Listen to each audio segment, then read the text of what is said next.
ನಮ್ಮ ಜೊತೆ ಇದ್ದಾರೆ ತಾರಿಣಿ ಸಿನಿಮಾದ ನಾಯಕಿ ಮಮತಾ ರಾವತ್ ಅವರು ಹಾಗೂ ಪ್ರೊಡ್ಯೂಸರ್ ಸುರೇಶ್ ಅವರು ನಮ್ಮ ಜೊತೆ ಇದ್ದಾರೆ. ಬನ್ನಿ ಅವ್ರನ್ನ ಮಾತಾಡ್ಸೋಣ. ಹೇಗಿದ್ದೀರಾ? ಚೆನ್ನಾಗಿದ್ದೀನಿ.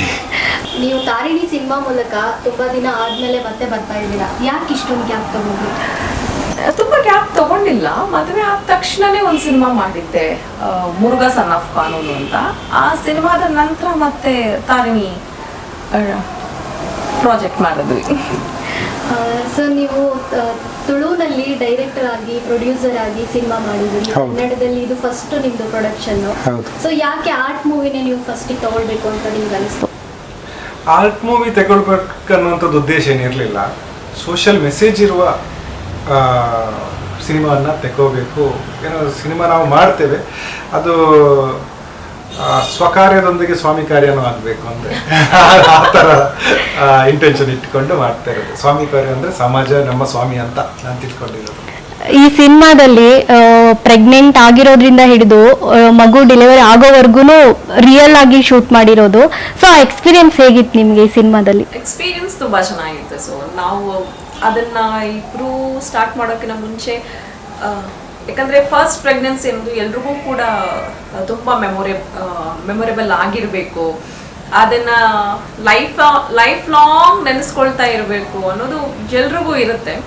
ಅದಕ್ಕೆ ಬೇರೆಯವರು ಬೇರೆ ಬೇರೆ ಮೊರೆ ಹೋಗ್ತಿರ್ತಾರೆ, ಫೋಟೋ ಶೂಟ್ ಅಂತ, ವಿಡಿಯೋ ಶೂಟ್ ಅಂತ, ಆ ಥರ ಎಲ್ಲ. ನನಗೆ ಇನ್ನೂ ಮೋರ್ ಬ್ಯೂಟಿಫುಲ್ ಆಗಿರಬೇಕು, ಮೆಮೊರೇಬಲ್ ಇರಬೇಕು, ಹಿಸ್ಟ್ರಿ ಆಗಬೇಕು ಅಂತ ನಾವಿಬ್ರು ಡಿಸೈಡ್ ಮಾಡಿ ಏನು ಮಾಡಬಹುದು ಅಂತ, ಏನು ಮಾಡಬೇಕು ಹೇಳು ಅಂತ ಕೇಳಿದ್ರು. ಸೊ ನಾನಂದೆ ಈ ಥರ ಒಂದು ಪ್ರಾಜೆಕ್ಟ್ ಮಾಡೋಣ, ನನ್ನದೇ ಮಗುನ ಸಿನಿಮಾನಲ್ಲಿ ತೋರಿಸಿದ್ರೆ ನಾನು ಲೈಫ್ ಲಾಂಗ್ ಅದನ್ನ ಕ್ಯಾರಿ ಓವರ್ ಮಾಡ್ಬೋದು, ನನ್ನ ಮಗುಗೂ ತೋರಿಸ್ಬೋದು, ಇದು ನಿನ್ನ ಮೊದಲನೇ ಸಿನಿಮಾ ಅಂತ.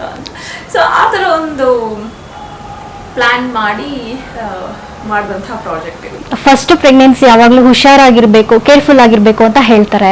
ನೀವು ಫಸ್ಟ್ ಪ್ರೆಗ್ನೆನ್ಸಿನೇ ಸಿನಿಮಾ ಮೂಲಕ ತಗೊಂಡ್ ಬರ್ಬೇಕು ತೆರೆ ಮೇಲೆ ಅಂತ ಹೇಳಿದ್ರಿ. ಅದು ಒಂದ್ ಸ್ವಲ್ಪ ರಿಸ್ಕ್ ಅಂತ ನಿಮ್ಗೆ ಅನಿಸ್ಲಿಲ್ವಾ? ಫಸ್ಟ್ ಪ್ರೆಗ್ನೆನ್ಸಿ ಯಾವಾಗಲೂ ರಿಸ್ಕ್ ಇರುತ್ತೆ ಅನ್ನುವಂಥದ್ದು ಒಂದು ತಪ್ಪು ಕಲ್ಪನೆ. It's A myth. ಪ್ರೆಗ್ನೆನ್ಸಿ ಅನ್ನುವಂಥದ್ದು ಒಂದು ಒಳ್ಳೆಯ ಒಂದು ಅನುಭವ, ಅಂದರೆ ಮಹಿಳೆಯರಿಗೆ ಸ್ಪೆಷಲ್ ಆಗಿ ಅದು ಮನುಷ್ಯ ಕುಲಕ್ಕೆ ಒಂದು ಒಳ್ಳೆಯದ ಒಂದು ಪ್ರೋಸೆಸ್. ಅದು ರಿಸ್ಕ್ ಇಲ್ಲ, ಅದು ಇಲ್ಲ ಅಂತ ನಾನು ಏನೇ ಹೇಳಲಿಕ್ಕೆ ಬಯಸ್ತೇನೆ ಅಂದರೆ ಅದು ಮಿತ್. ಅದೊಂದು ನ್ಯಾಚುರಲ್ ಆದ ಪ್ರೋಸೆಸ್. ಅದು ಡೆಲಿವರಿ ಆಗ್ಬೋದು, ಪ್ರೆಗ್ನೆನ್ಸಿ ಆಗ್ಬೋದು, ಒಂದು ಪ್ರಕೃತಿಯ ಒಂದು ಪ್ರೋಸೆಸ್. ಇನ್ಫ್ಯಾಕ್ಟ್ ಇವರ ವಿಷಯ ನೋಡಿದ್ರೆ ವಾಂತಿನೇ ಮಾಡಿ ಒಂದೇ ಒಂದು ಸಲ ವಾಂತಿ ಮಾಡಿದ್ದು ಗೊತ್ತಿಲ್ಲ. ಅದು ಸಹ ಪ್ರೆಗ್ನೆನ್ಸಿ ಬಂದರೆ ವಾಂತಿ ಮಾಡ್ತಾರೆ ಅನ್ನುವಂಥದ್ದು ಹೇಳ್ತಾರೆ ಅಂತ. ಇವರು ಒಂದೇ ಒಂದು ಸಲನೂ ವಾಂತಿನೇ ಮಾಡಿ, ನನಗೆ ಗೊತ್ತಿಲ್ಲ ವಾಂತಿ ಮಾಡಿರೋದು. ನಾನು ಸಿನಿಮಾದಲ್ಲೆಲ್ಲ ತೋರಿಸ್ತೇವೆ, ಇವಾಗ ವಾಂತಿ ಮಾಡ್ತೇವೆ. ವಾಂತಿ ಇಸ್ ಅ ಸಿಂಪ್ಟಮ್. ಅದು ಎಲ್ಲರಿಗೂ each pregnancy is different, unique ಅದು. ಬಟ್ ಅದು ರಿಸ್ಕ್ ಇರ್ಬೋದು, ಆದರೆ ಊಹೆ ಮಾಡ್ಕೊಳ್ಳೋ ತಪ್ಪು. ಬಟ್ ರಿಸ್ಕ್ ಸಿಂಪ್ಟಮ್ಸ್ ಇದ್ದರೆ ನಾವು ಅದಕ್ಕೆ ಬಗ್ಗೆ ರಿಸ್ಕ್ ಪ್ರಿವೆನ್ಷನ್ ಮೆಕ್ಯಾನಿಸಮನ್ನು, prevention is better than cure ಅಂತ ಹೇಳ್ತೇವಲ್ಲ, ಹಾಗೆ ಮಾಡಬೇಕು ಅಂತ. ಇವಾಗ ಆಲ್ಮೋಸ್ಟ್ ಸೆಲೆಬ್ರಿಟಿಗಳು ಇವಾಗ ಫೀಮೇಲ್ಸ್ ಯಾರಾದರೂ ಪ್ರೆಗ್ನೆಂಟ್ ಆದಾಗ ಅದನ್ನ ಎಂಜಾಯ್ ಮಾಡಬೇಕು ನಾವು, ಅದನ್ನ ಹಾಗಾಗಿ ಗ್ಯಾಪ್ ತಗೊಳ್ತಿರ್ತಾರೆ ಸಿನಿಮಾಗಳಿಂದ. ನೀವು ಅದನ್ನ ಸಿನಿಮಾದಲ್ಲೇನೆ ಕಂಟಿನ್ಯೂಸ್ ಓಲ್ ಡೇ ಕಳೀತಾ ಇದ್ರಿ, ನಿಮ್ಗೆಲ್ಲೂ ಬೇಜಾರು ಅನಿಸ್ಲಿಲ್ವಾ? ಇಲ್ಲ, ನನಗೆ ಬೋರ್ ಅಂತ ಅನಿಸಿದಾಗಲಿ ಅಥವಾ ರೆಸ್ಟ್ ಮಾಡಬೇಕು ಅಂತ ಅನಿಸ್ಲಿಲ್ಲ. ಯಾಕಂದರೆ ನನ್ನ ಎರಡನೇ ಮಗು ಪ್ರೆಗ್ನೆನ್ಸಿಲಿ ನಾನು ಸಿನಿಮಾ ಮಾಡಿದ್ರೆ ಅದು ನನಗೇನು ಅನ್ನಿಸ್ತಾ ಇರಲಿಲ್ಲ ಅನಿಸುತ್ತೆ. ಬಹುಶಃ ನನ್ನ ಮೊದಲನೇ ಪ್ರೆಗ್ನೆನ್ಸಿಲೇ ಏನೂ ಗೊತ್ತಿಲ್ಲ, ಅದು ಯಾವ ಥರ ಬೆಳವಣಿಗೆ ಆಗುತ್ತೆ, ನಾವು ಯಾವ ಥರ ಇರಬೇಕು, ಏನಕ್ಕಾಗತ್ತೆ, A to Z ಅಲ್ಲಿ ಎ ಅಂದ್ರೇನು, ಬಿ ಅಂದ್ರೇನು ಏನೂ ಗೊತ್ತಿಲ್ಲದೇ ಇರುವಂಥ ಒಂದು ಈ ಸಮಯ. ಈಚ್ ಆ್ಯಂಡ್ ಎವ್ರಿ ಮೂಮೆಂಟು ನನಗೆ ಮೆಮೊರೇಬಲ್. ಅದೂ ಇನ್ನು ಶೂಟಿಂಗ್ ಮಾಡುವಾಗ ಅಂತೂ ಇನ್ನೂ, ಯಾಕಂದರೆ ಅದು ಹೊಟ್ಟೆಲಿ ಏನೋ ಕಿಕ್ ಕೊಡ್ತಾ ಇರುತ್ತೆ, ಅಲ್ಲಿ ಎಕ್ಸ್ಪ್ರೆಷನ್ ಏನೋ ಬರಬೇಕಾಗತ್ತೆ, ಏನೋ ಬೇಕಾಗಿರುತ್ತೆ. ಹೊಟ್ಟೆಗೆ ಬಟ್ಟೆ ಕಟ್ಕೊಂಡು ಆ್ಯಕ್ಟ್ ಮಾಡೋದು ಅದು ತುಂಬಾ ಒಂಥರ ಬೇರೆ ಥರ ಇರುತ್ತೆ. ರಿಯಲ್ ಆಗಿ ಆ್ಯಕ್ಟ್ ಮಾಡೋದು ಇರುತ್ತಲ್ಲ, ಅದು ಸಮಥಿಂಗ್ ಮನಸ್ಸಿಗೆ ತುಂಬಾ ಖುಷಿ ಕೊಡ್ತಾ ಇದ್ದಂಥ ಸಮಯ. ರೆಸ್ಟ್ ಮಾಡಬೇಕು ಅದು ಇದು ಬರಲಿಲ್ಲ. ಯಾಕಂದರೆ ನನ್ನ ಪ್ರೆಗ್ನೆನ್ಸಿಯ 3ನೇ ತಿಂಗಳಿಂದ ಬಹುಶಃ ಸ್ಕ್ರಿಪ್ಟ್ ಶುರು ಆಗಿದ್ದು. ಅದಕ್ಕೆ ಮುಂಚೆನೇ ನಾವು ಒಂದಷ್ಟು ಡೈರೆಕ್ಟರ್ ಜೊತೆ ನಾನು ಮಾತಾಡಿ ಈ ಥರ ಕತೆ ಮಾಡ್ಕೊಳ್ಳಿ, ಅದು ಮಾಡಿ ಅಂತ ಹೇಳಿ 3ನೇ ತಿಂಗಳಿಂದ ಕೂತ್ಕೊಂಡು ಕತೆನ ರೆಡಿ ಮಾಡಿಕೊಂಡು, ಪೋಸ್ಟ್ ಪ್ರೊಡಕ್ಷನ್ಸ್ ಎಲ್ಲ ರೆಡಿ ಮಾಡಿಕೊಂಡು, ಪ್ರೀ ಪ್ರೊಡಕ್ಷನ್ಸ್ ಎಲ್ಲ ರೆಡಿ ಮಾಡಿಕೊಂಡು ಎಲ್ಲ ಅಲರ್ಟ್ ಆಗಿದ್ವಿ. ವೆನ್ 7 ಮಂತ್ಸ್ ಸ್ಟಾರ್ಟ್ ಆಯಿತು ಶೂಟಿಂಗ್ಗೆ ಹೋದ್ವಿ. ಆಗ ಲೈಕ್ 3 ಮಂತ್ಸಿಂದನೂ ನಮಗೆ 7 ಮಂತ್ಸ್ ತನಕ ದಿನ ಹೋಗೋದೇ ಗೊತ್ತಾಗೋದಿಲ್ಲ. 7 ಮಂತ್ಸಿಂದ ಒಂದು ಸ್ವಲ್ಪ ಶುರು ಆಗ್ತಾ ಹೋಯ್ತು. ಒಂದು ಸ್ವಲ್ಪ ಲೈಕ್ ಹೊಟ್ಟೆ ಭಾರ ಆಗೋದಾಗಲಿ ಅಥವಾ ಸುಸ್ತಾಗೋದಾಗಲಿ ಆಗಲೇ ನಮ್ಮಲ್ಲಿ ಏರುಪೇರು ಗೊತ್ತಾಗ್ತಾ ಇತ್ತು ನನಗೆ. ಆಗಷ್ಟೇ ಶೂಟಿಂಗ್ ಶುರು ಆಯಿತು. ಬಟ್ ನಾನು ಯಾವತ್ತೂ ಹೇಳ್ಕೊಂಡಿಲ್ಲ, ಅಷ್ಟೇ ಆ್ಯಕ್ಟಿವ್ ಆಗಿ ಹೇಗಿರ್ತಿದ್ನೋ ಶೂಟಿಂಗಲ್ಲೂ ಕೂಡ ಅಷ್ಟೇ ಆ್ಯಕ್ಟಿವ್ ಆಗಿ ಸಿನಿಮಾ ಕಂಪ್ಲೀಟ್ ಮಾಡಿ, ನನ್ನ ಮಗುನೂ ಆ್ಯಕ್ಟ್ ಮಾಡಿ, ಅದು ಮಗು ಹೊಟ್ಟೆಲೂ ಆ್ಯಕ್ಟ್ ಮಾಡಿ, ಹೊರಗಡೆ ಬಂದೂ ಆ್ಯಕ್ಟ್ ಮಾಡಿ, ಇದೊಂಥರ ನನಗೆ ತುಂಬ ತುಂಬ ತುಂಬ ತುಂಬ ಸ್ಪೆಷಲ್ ಆ್ಯಂಡ್ ಅದೊಂಥರ ಹೇಳೋಕ್ಕೆ ಆಗದಿಲ್ದಿರೋಂಥ ಒಂದು ಫೀಲ್ ಇದು. ಇಂಥ ಟೈಮಲ್ಲಿ ಸರ್ ನಿಮ್ಗೆ ಎಷ್ಟು ಸಪೋರ್ಟಿವ್ ಆಗಿದ್ರು? ಸಪೋರ್ಟ್ ಅವ್ರು ಇರ್ಲಿಲ್ಲ ಅಂದರೆ ನಾನು ಬಹುಶಃ ಆ ಟೈಮ್ನ ಕಳಿಯೋಕ್ಕೂ ಆಗ್ತಿರ್ಲಿಲ್ಲ. ಲೈಕ್ ಅವ್ರಿಲ್ಲಾಂದ್ರೆ ನನಗೇನು ಮಾಡೋಕೆ ಆಗ್ತಾನೆ ಇರಲಿಲ್ಲ, ತುಂಬ ಕುಸಿದೋಗ್ತಾ ಇದ್ದೆ ಅಂತ ಅನಿಸ್ತಿತ್ತು ನನಗೆ ಆ ಸಮಯದಲ್ಲಿ. ಸೊ ನನಗೆ ತುಂಬ ಸಪೋರ್ಟ್ ಮಾಡಿ ಆ್ಯಸ್ ಅ ಹ್ಯೂಮನ್ ಆಗಿ ಫಿಸಿಕಲಿ ಮೆಂಟಲಿ ನನಗೆ ತುಂಬ ಸ್ಟ್ರಾಂಗ್ ಮಾಡಿದ್ರು. ಸೊ ಅವ್ರು ಇರಲಿಲ್ಲ ಅಂದರೆ ಬಹುಶಃ ನನ್ನ ಡೆಲಿವರಿ ನಾರ್ಮಲು ಆಗ್ತಾ ಇರಲಿಲ್ಲ, ಡೆಲಿವರಿ ಆಗ್ತಿತ್ತೋ ಇಲ್ಲೋ ಗೊತ್ತಿಲ್ಲ, ಸಿನಿಮಾ ಕಂಪ್ಲೀಟ್ ಆಗ್ತಿತ್ತೋ ಇಲ್ಲೋ ಗೊತ್ತಿಲ್ಲ. ಸೊ ಇವರೊಂಥರ ಸ್ಟ್ರಾಂಗ್ ಪಿಲ್ಲರ್ ನನಗೆ. ಬ್ಯಾಕ್ ಬೋನ್ ಎಷ್ಟು ಇಂಪಾರ್ಟೆಂಟು ಒಂದು ಮನುಷ್ಯನಿಗೆ, ಹಾಗೆ. ಅದೇ ಸಹಜವಾಗಿ ಹೇಳ್ತಿರ್ತಾರೆ ಪ್ರೆಗ್ನೆನ್ಸಿ ಟೈಮಲ್ಲಿ ಗಂಡ ಸ್ವಲ್ಪ ಸಪೋರ್ಟಿವ್ ಆಗಿ ಮಾಡ್ತಾರೆ. ಇವಾಗ ನಾರ್ಮಲ್ ಆಗಿ ಆರ್ಟಿಸ್ಟ್ಗಳಿಗೆ ಮದುವೆ ಆದ್ಮೇಲೆ ಆ್ಯಕ್ಟ್ ಮಾಡೋಕ್ಕೆ ಬಿಡಲ್ಲ. ಅಂಥದ್ರಲ್ಲಿ ನಿಮ್ಮ ಹಸ್ಬೆಂಡು ನಿಮ್ಗೆ ಆ್ಯಕ್ಟ್ ಮಾಡೋಕ್ಕೆ ಬಿಟ್ಟು ಕೂಡ, ಅದು ಅಲ್ಲದೆ ಪ್ರೆಗ್ನೆನ್ಸಿಲೂ ಕೂಡ ನೀವು ಆ್ಯಕ್ಟ್ ಮಾಡಿದ್ದೀರಾ. ಅದು ತುಂಬ ಅಂದರೆ ಲವ್ ಮ್ಯಾರೇಜ್ ಅನಿಸುತ್ತೆ, ತುಂಬ ಅಂಡರ್ಸ್ಟ್ಯಾಂಡಿಂಗ್ ಇದೆ ನಿಮ್ಮದೇ. ಹಾಗಾಗಿ ಇಲ್ಲ, ಫಸ್ಟ್ ಲವ್ ಆ ಥರದ್ದೆಲ್ಲ ಏನೂ ಇಲ್ಲ, ಫ್ರೆಂಡ್ಶಿಪ್ಪೇ. ಮದುವೆ ಫಿಕ್ಸ್ ಆದ್ಮೇಲೆ ಅಂತ ಯಾವ್ಯಾವ ರೇಂಜಲ್ಲಿ ನಾವು ಜಗಳಗಳು ಮಾಡಿದೀವಿ, ನಮಗೇನೆ ಅನುಮಾನ ಇತ್ತು ನಾವು ಮದುವೆ ಆಗ್ತೀವ ಅಂತ. ಯಾಕಂದ್ರೆ ಅವ್ರು ಕಂಪ್ಲೀಟ್ಲಿ ಡಿಫ್ರೆಂಟು, ನಾನು ಕಂಪ್ಲೀಟ್ಲಿ ಡಿಫ್ರೆಂಟ್. ಅವ್ರು ತುಂಬ ಒಂಥರ ಸಾಫ್ಟು, ಮಾತೇ ಆಡೋದಿಲ್ಲ. ನನ್ನ ವಿಚಾರದಲ್ಲಿ ನಾನು ಸ್ವಲ್ಪ ರಫ್ ಆ್ಯಂಡ್ ಟಫು, ಮೋರ್ ಟಕಿಟಿವ್. ಸುಮ್ಮನೆ ಒಂದು ಕಲ್ಲನ್ನು ಹೋಗಿ ಮಾತಾಡಿಸಿ ಬರುವಂಥ ಆ ಥರದ ಕ್ಯಾರೆಕ್ಟರ್ ನನಗೆ. ಈಡು ಜೋಡಿ ಇಲ್ಲ ಅಂತಾರಲ್ಲ, ಆ ಥರದ್ದು ಜೋಡಿ ನಮ್ಮದು. ಬಟ್ ಈಗ ನಮಗೇನೆ ಗೊತ್ತಿಲ್ಲ ಅವ್ರಿಗೇನು ಇಷ್ಟ, ಅದು ನನಗೆ ಗೊತ್ತು, ನನಗೇನು ಇಷ್ಟ ಅವ್ರಿಗೆ ಗೊತ್ತು. ಸೊ ನಮ್ಮ ಲೈಫ್ ಲೈಕ್ ಹಿಂಗಿರೋರ್ನೇ ಆಗಬೇಕು, ಹೀಗಿದ್ರೇನೆ ಆಗಬೇಕು, ಆ ಥರ ಅದು ವರ್ಕೌಟ್ ಆಗ್ತಿತ್ತೋ ಇಲ್ಲೋ ಗೊತ್ತಿಲ್ಲ. ಇದು ನಮ್ದು ಅಪೋಸಿಟ್ ಕ್ಯಾರೆಕ್ಟರ್ಸ್ ಗೊತ್ತಿಲ್ಲ, ಅದು ಒಂದು ಒಳ್ಳೆ ಮ್ಯಾಚಿಂಗಲ್ಲಿ ಲೈಫ್ ಲೀಡ್ ಆಗ್ತಾ ಇದೆ. ಎಸ್, ನೀವು ಹೇಳಿದ್ದು ನಿಜಾನೇ. ಯಾಕಂದರೆ ಮದುವೆ ಆದಮೇಲೆ ಎಷ್ಟೋ ಜನಕ್ಕೆ ಕೆರಿಯರ್ ಸ್ಟಾಪ್ ಆಗೋಗುತ್ತೆ ಅಂತ. ಬಹುಶಃ ನಾನು ಹಂಗೆ ಅಂದ್ಕೊಂಡೆ ಇಷ್ಟು ವರ್ಷ ನಾನು ಮದುವೆ ಆಗಿರಲಿಲ್ಲ. ಆ್ಯಂಡ್ ಮದುವೆ ಆದ್ಮೇಲೂ ಬಹುಶಃ ನಂದು ಅಷ್ಟೇ ಅಂತ ಅನ್ಸುತ್ತೆ, ಸಿನಿಮಾ ಮರ್ತೋಗ್ಬಿಡ್ಬೇಕೇನೋ ಅಂತ ಅನ್ಕೊಳ್ತಾ ಇದ್ದೆ. ಬಟ್ ಆದರೂ ಮದುವೆ ಆಗಿ 15 ದಿನಕ್ಕೆ ಒಂದು ಸಿನಿಮಾ ಪ್ರಪೋಸಲ್ ಬಂತು, ಮುರುಘಾ ಸನ್ ಆಫ್ ಕಾನೂನು ಅಂತ. ಅವರು ಕತೆ ಕೇಳಬೇಕು ಅಂತ ನಾನು ಹೇಳಿದಾಗ ಇವರು ಪಕ್ಕದಲ್ಲೇ ಇದ್ರು. ನಾನು ಏನು ಮಾತಾಡಬೇಕು ಅಂತ ಗೊತ್ತಾಗ್ಲಿಲ್ಲ. ಲೈಕ್ ಮಾತಾಡ್ಬೇಕಾ ಮಾತಾಡಬಾರ್ದಾ, ಇವ್ರು ಒಪ್ಕೊಳ್ತಾರಾ ಇಲ್ವಾ ಗೊತ್ತಿಲ್ಲ. ಸರ್ ಇಲ್ಲ, ನಂಗೆ ಮದುವೆ ಆಗಿ ಇನ್ನೂ 15 ದಿನ ಆಯಿತು, ಬಟ್ ಸಿನಿಮಾ ಗೊತ್ತಿಲ್ಲ ಸರ್ ಅಂತಂದೆ. ಇವ್ರು ಒಂದ್ಸಲ ಕತೆ ಏನು ಕೇಳು ಅಂತ ಅಂದರು. ಸ್ಪೀಕರ್ ಆನ್ ಮಾಡಿ ಕತೆ ಅವರು ಹೇಳಿದಾಗ ಇವರು ಹೇಳಿದಾಗ ಆಯಿತು ಮಾಡು, ನಿನ್ಗೆ ಅದು ಸೂಟ್ ಆಗುತ್ತೆ ಮಾಡು ಅಂತ ಅಂದರು. ಅಲ್ಲಿಂದ ನನ್ನ ಕೆರಿಯರ್ ಸ್ಟಾರ್ಟ್ ಆಯಿತು. ಆ ಸಿನಿಮಾನೂ ಕಂಪ್ಲೀಟ್ ಆಯಿತು. ವಾಟ್ ನೆಕ್ಸ್ಟ್ ಅಂದಾಗ ಹಿ ಓನ್ಲಿ ಸೆಡ್, ನೀನು ಒಳ್ಳೆ ಟ್ಯಾಲೆಂಟೆಡ್ ಆ್ಯಕ್ಟ್ರೆಸ್ಸು, ನೀನು ಮನೇಲಿ ಕುತ್ಕೊಬಾರ್ದು,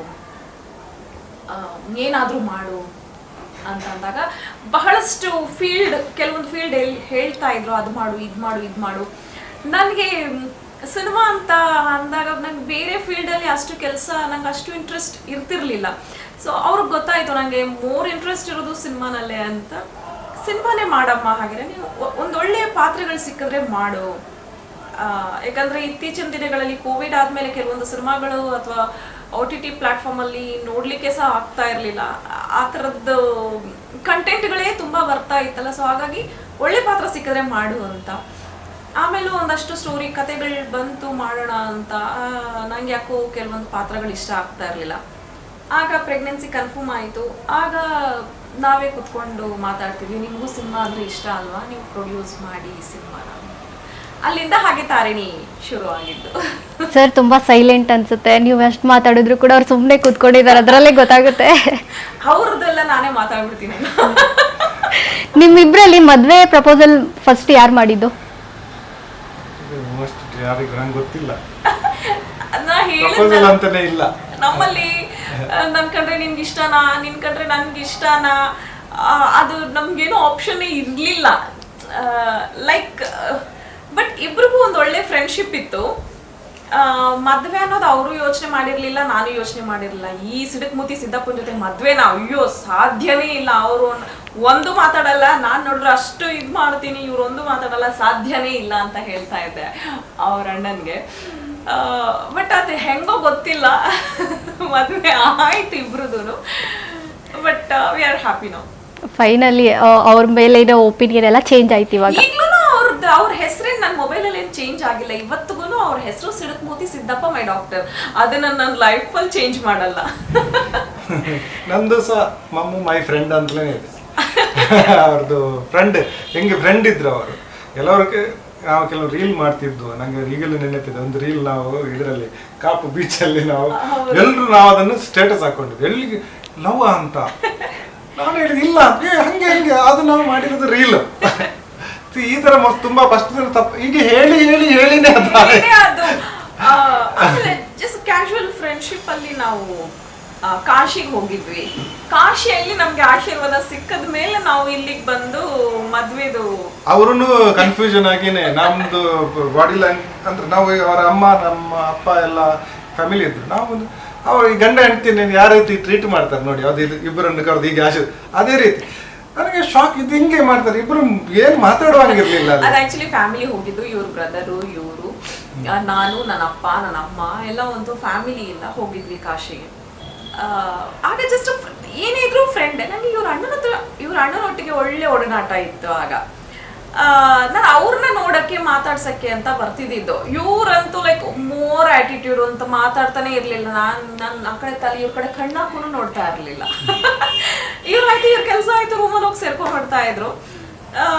ಬಟ್ ನಮಗೂ ಆಶ್ಚರ್ಯ ಅದು ಹೆಂಗೆ ನಾವು ಒಪ್ಕೊಂಡ್ವಿ ಮದ್ವೆಗೆ ಅಂತ. ಮೇಡಮ್ ಅವರು ಮೂವಿಗಳಲ್ಲಿ ಸಾದಿಕ್ ಕೋಕಿಲ್ ಸರ್ ಅವ್ರ ಜೊತೆ ಎಲ್ಲ ಸಿನಿಮಾ ಮಾಡಿದ್ದಾರೆ. ಅವಾಗೆಲ್ಲ ನೋಡಿದಾಗ ನೀವು ಯಾವಾಗಾದ್ರೂ ಅನ್ಕೊಂಡಿದ್ರಾ ಇವ್ರನ್ನ ನನ್ನ ಮದ್ವೆ ಆಗಿದ್ರೆ ಹೇಗಿರುತ್ತೆ ಅಂತ ಏನಾದ್ರು ಥಿಂಕ್ ಮಾಡಿದ್ರಾ? ಫಸ್ಟ್ ಆಫ್ ಆಲ್ ಅದನ್ನ ನೋಡೇ ಇಲ್ಲ ನಾನು. ಅದು ಥಿಂಕಿಂಗ್ ಚಾನ್ಸೇ ಇಲ್ಲ. ಇವರು ಯಾವುದೋ ಒಂದು ಡಬ್ಬಿಂಗಿಗೆ ನನಗೆ, ನಾವು ಬೇರೆ ಯಾವುದೋ ನಮ್ದು ಇದರಲ್ಲಿ KHPTಯಲ್ಲಿ ಡಬ್ಬಿಂಗ್ ಇದು, ಅಲ್ಲಿಗೆ ಅವರು ಯಾರ್ದೋ ಮೂಲ ಅವರು ಯಾರೋ ಕಾಂಟ್ರಾಕ್ಟ್ ಮಾಡಿದ್ರು, ಅವರು ಡಬ್ಬಿಂಗ್ ಇದರಲ್ಲಿ ಬಂತು.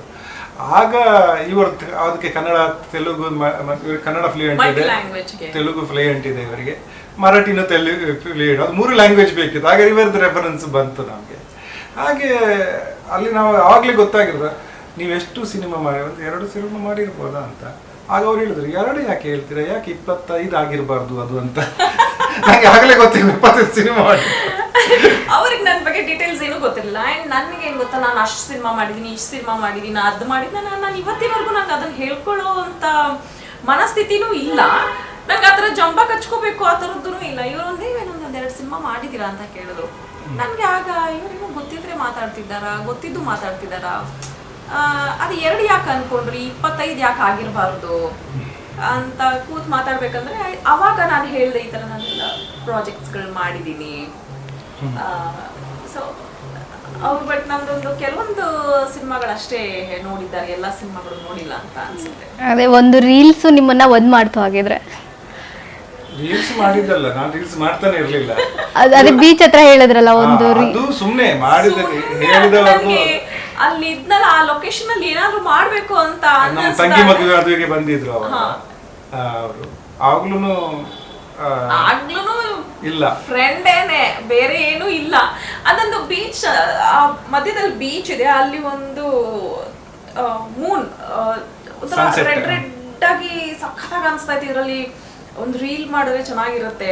ನಾನು ಈ ಕಡೆಯಿಂದ ಬರ್ತೀನಿ, ನೀವು ಈ ಕಡೆಯಿಂದ ಬನ್ನಿ, ಜಸ್ಟ್ ಹಿಂಗೊಂದು ಹಗ್ ಮಾಡ್ಕೊಳ್ಳೋಣ ಅಂತ ಅಷ್ಟೇ ಮಾಡಿದ್ದು. ಅದು ಸಹ ನಮಗೆ 3-4 ಟೇಕ್ ಬೇರೆ ಇತ್ತು ಅದು. ಬಟ್ ಲಾಸ್ಟ್ ಕೊನೆಗೆ ಅದು ಅಷ್ಟು ಚೆನ್ನಾಗಿ ಬಂತದ್ದು. ಅಲ್ಲಿನೇ ಪ್ರೀ ವೆಡ್ಡಿಂಗ್ ಶೂಟ್ ಆಗ್ಬಿಟ್ಟಿತ್ತು ಅರ್ಧ. ಅಯ್ಯೋ ನಮ್ ಪ್ರೀ ವೆಡ್ಡಿಂಗ್ ಶೂಟ್ ಎಲ್ಲ ಆಗಿತ್ತು. ನಾವು ಪ್ರೀ ವೆಡ್ಡಿಂಗ್ ಶೂಟೇ ಮಾಡಿಲ್ಲ. ಬಟ್ ಅದಾದ್ಮೇಲೂ ಕೂಡ ಅದು ನ್ಯಾಚುರಲ್ ಆಗಿ ಆಯ್ತು. ನಾವು ಎಲ್ಲಿಗೋ ಸಾಂಗ್ ಮಾಡಿದ್ವಿ. ನಾವು ಆಲ್ಬಮ್ ಸಾಂಗ್ ಅಲ್ಲ ಅದು ಹೋಗಿರೋದು. ನಾವು ಮನಲ್ಲಿಗೆ ಎಲ್ಲ ಫ್ರೆಂಡ್ಸ್ ಎಲ್ಲ ಮನಲ್ಲಿಗೆ ಟೂರು, ಅದು 15 ಜನ ಇದ್ರು ನಾವು. ಅಲ್ಲಿಗೆ ಅದ್ ಏನಿತ್ತು ಗೊತ್ತಾ, ಫ್ರೆಂಡ್ಸ್ ಎಲ್ಲ ಏನಾಯ್ತು, ಮದ್ವೆ ಆದ್ಮೇಲೆ ನೀನ್ ಬಿಸಿ ಆಗ್ಬಿಡ್ತೀಯಾ, ಎಲ್ಲೂ ಹೋಗಕ್ ಆಗಲ್ಲ, ನಾವೆಲ್ಲರೂ ಒಂದು ಹೊರಗಡೆ ಏನಾದ್ರು ಹೋಗ್ಬಿಟ್ಟು ಬರೋಣ, ಮೆಮೊರಬಲ್ ಇರುತ್ತೆ ಅದು ಅಂತ ಅಂದಾಗ ನಮ್ಮ ಮನೆಯಲ್ಲಿ ಒಪ್ತಾ ಇರಲಿಲ್ಲ. ಹೆಂಗೋ ಫ್ರೆಂಡ್ಸ್ ಎಲ್ಲ ಸೇರಿಸಿ ಮನೇಲೆಲ್ಲ ಒಪ್ಪೋದು. ನಾನು ನನ್ನ ತಮ್ಮನ ಕರ್ಕೊಂಡು ಬಂದ್ಬಿಟ್ಟೆ, ಇವರು ಬ್ರದರ್ ಜೊತೆ ಬಂದ್ರು. ಆಮೇಲೆ ನಾನು ಒಂದಷ್ಟು ಫ್ರೆಂಡ್ಸ್ ಎಲ್ಲರೂ ಸೇರಿ ಮನಾಲಿಗೆ ಅಂತ ಪ್ಲಾನ್ ಮಾಡಿದ್ವಿ. ಇವರು ಮನಾಲಿ ಅಂದ ತಕ್ಷಣ ಸುಮ್ಮನೆ ಇರಬಾರ್ದ, ಮನಾಲಿನಲ್ಲಿ ಒಂದು ಕೆಲಸ ಮಾಡೋಣ, ನಾನು ಸಾಂಗ್ ರೆಡಿ ಮಾಡ್ಬಿಡ್ತೀನಿ, ಒಂದು ವಿಡಿಯೋ ಸಾಂಗ್ ಇದ್ ಮಾಡ್ಕೊಂಡ್ ಬರೋಣ ಅಂತಂದ್ರು. ಅಲ್ಲಿಗೆ ಆಲ್ರೆಡಿ ನಮ್ದು ಮದ್ವೆ ಡೇಟ್ ಎಲ್ಲ ಫಿಕ್ಸ್ ಆಗಿದೆ, ಎಂಗೇಜ್ ಆಗಿದ್ವಿ ನಾವು, ಮದ್ವೆ ಡೇಟ್ ಎಲ್ಲ ಫಿಕ್ಸ್ ಆಗಿತ್ತು. ಸರಿ ಆಯ್ತು, ಆಲ್ಬಮ್ ಸಾಂಗ್ ಶೂಟ್ ಮಾಡ್ಕೊಂಡ್ ಬರೋಣ ಅಂತ. ಅದು ನೋಡಿದ್ರೆ ಅದು ಶೂಟ್ ಮಾಡ್ಕೊಂಡು ಬಂದಾದ್ಮೇಲೆ ವ್ಯಾಲೆಂಟೈನ್ಸ್ ಡೇಗೆ ರಿಲೀಸ್ ಮಾಡಬೇಕು ಅಂತ ಇತ್ತು. ಬಟ್ ಅದೊಂದು 2-3 ದಿನ ಲೇಟ್ ಆಯ್ತು ಅಷ್ಟೇ. ಎಲ್ಲರೂ ಅನ್ಕೊಂಡ್ರು ನಾವು ಪ್ರೀ ವೆಡ್ಡಿಂಗ್ ಶೂಟ್ ಮಾಡ್ಕೊಂಡ್ ಬಂದ್ವಿ ಅಂತ. ಸೊ ಅದು ಕೂಡ ಗೊತ್ತಿಲ್ದ್ರೇನೆ ನ್ಯಾಚುರಲ್ ಆಗಿ ಆಗಿತ್ತು. ಅದನ್ನು ಅಷ್ಟೇ ತುಂಬಾ ಚೆನ್ನಾಗಿ ಬಂತು. ಸೊ ಈ ತರ ನಮ್ದು ವೆಡ್ಡಿಂಗ್ ಅಲ್ಲಿ ಬಹಳಷ್ಟು ಟ್ವಿಸ್ಟ್ಗಳಿತ್ತು. ಅದು ಮಾಡಿದ್ದು ನಾನು ಲಿರಿಕ್ಸ್ ಬರೀತೇನೆ, ಹಾಡು ಬರೀತೇನೆ, ಕಂಪೋಸ್ ಮಾಡ್ತೇನೆ, ಮ್ಯೂಸಿಕ್ ಅಂದ್ರೆ ಅದಕ್ಕೋಸ್ಕರ ಮಾಡಿದ್ದು, ಅದು ಇದಕ್ಕೋಸ್ಕರ ಮಾಡಿದ್ದಲ್ಲ. ಎಂತೂ ಹೋಗ್ತೇವೆ, ಏನಾದ್ರೂ ಒಂದು ಔಟ್ಪುಟ್ ಬರ್ಲಿ ಅನ್ನುವಂಥದ್ದು ಆ ರೀತಿಯಲ್ಲಿ ಮಾಡಿರೋದು. ಇವಾಗ ನೀವು ತುಳು ಇದ್ರಲ್ಲಿ ಸಿನಿಮಾಗಳಲ್ಲಿ ನಿರ್ದೇಶನ ಮಾಡಿದ್ದೀರಾ, ಮತ್ತೆ ಆಕ್ಟ್ ಕೂಡ ಮಾಡಿದ್ದೀರಾ. ಈ ಸಿನಿಮಾನು ನೀವೇ ಡೈರೆಕ್ಟ್ ಮಾಡ್ಬೋದಿತ್ತಲ್ಲ? ಹಾ, ಫಸ್ಟ್ ನಾವು ತುಳುವಲ್ಲಿ ಅದು ಹೊಸ ಅನುಭವ. ಮತ್ತೆ ಈ ಕೆಲವೊಂದು ಈಗ ನಮಗಿರುವ ಕೆಲಸ, ನಮ್ಗೆ ಇದು ಒಂದೇ ಇದಲ್ಲ, ತುಂಬಾ ಬೇರೆ ಬೇರೆ ಇದರಲ್ಲಿ ಇನ್ವಾಲ್ವ್ ಆಗಿದ್ದೇವೆ. ಸೊ ಆ ಕ್ವಾಲಿಟಿ ಟೈಮು ಡೈರೆಕ್ಷನ್ ಕೊಡ್ಲಿಕ್ಕೆ ಆಗ್ಲಿಕ್ಕಿಲ್ಲ, ಸಿನಿಮಾ ಮೇಲೆ ಎಫೆಕ್ಟ್ ಆಗ್ಬೋದು ಅನ್ನುವಂಥದ್ದು ಒಂದು. ಮತ್ತೆ ಡೈರೆಕ್ಟರೇ ಪ್ರೊಡ್ಯೂಸರ್ ಆದರೆ ನಾವು ಒಂಥರ ಇದಿರೋದಿಲ್ಲ, ಏನೋ ನಾವು ಏನು ಬೇಕಾದರೂ ಮಾಡ್ಕೋಬಹುದು, ನಮಗೆ ಅದೊಂದು ಬಂದ್ಬಿಡುತ್ತೆ, ಅದೊಂದು ಗೊತ್ತಿಲ್ಲದೆ ಬಂದ್ಬಿಡುತ್ತೆ. ಆದರೆ ಡೈರೆಕ್ಟರ್ ಬೇರೆ ಪ್ರೊಡ್ಯೂಸರ್ ಬೇರೆ ಆದರೆ ಅವರಿಗೆ ಒಂದು ಇರುತ್ತೆ, ಇಲ್ಲಿ ಯಾರೋ ಅವರಿಗೆ ನೋಡ್ತಾರೆ, ಕೇಳ್ತಾರೆ, ಕನ್ವಿನ್ಸ್ ಮಾಡ್ತಾರೆ, ಬಜೆಟಲ್ಲಿ ಇರಬೇಕು, ಅದು ನಾವು ಬಜೆಟ್ ಮೀರಿ ಹೋಗುತ್ತೆ ಅಂತ ಸೋ ಮೆನಿ ಇಶ್ಯೂಸ್.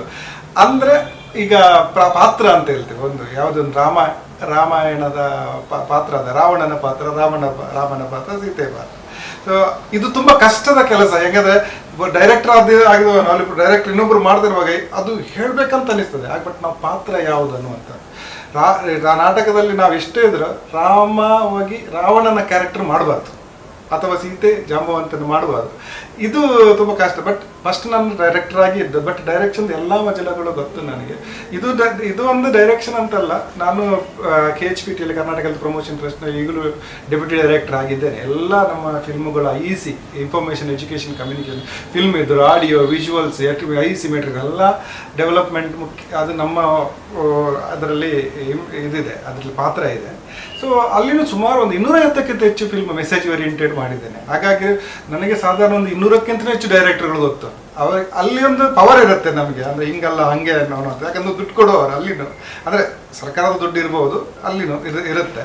ಬಟ್ ಇದು ಹೊಸದಲ್ಲ ನನಗೆ, ಡೈರೆಕ್ಷನ್ ಅನ್ನುವಂಥದ್ದು ಹೊಸದಲ್ಲ. ಬಟ್ ಸಿನಿಮಾ ಅಂತ ಬರುವಾಗ, ಕನ್ನಡ ಸ್ಯಾಂಡಲ್ ದೊಡ್ಡದಕ್ಕೆ ಬರುವಾಗ ಆ ಫೀಲ್ಡ್ ಎಕ್ಸ್ಪರ್ಟ್ ಅವರು, ಸಿದ್ದು ಅವರು ಅದರ ಎಕ್ಸ್ಪರ್ಟ್. ಅವರು ಡಾಯಿರೆ ಯಾವುದೇ ವೈಕುಂಠಕ್ಕೆ ಇರ್ಬೋದು, ಬ್ರಹ್ಮಕಮಲ ಇರ್ಬೋದು, ಅದೆಲ್ಲ ಸಿನಿಮಾಗಳು ತುಂಬ ಫೀಲಿಂಗ್ಸ್ ಮೇಲೆ ತುಂಬ ಚೆನ್ನಾಗಿ ಮಾಡ್ತಾರೆ. ಒಬ್ಬೊಬ್ಬರಿಗೆ ಒಂದೊಂದು ಸಿಗ್ನೇಚರ್ ಸ್ಟ್ರೆಂತ್ ಅಂತ ಇರುತ್ತೆ.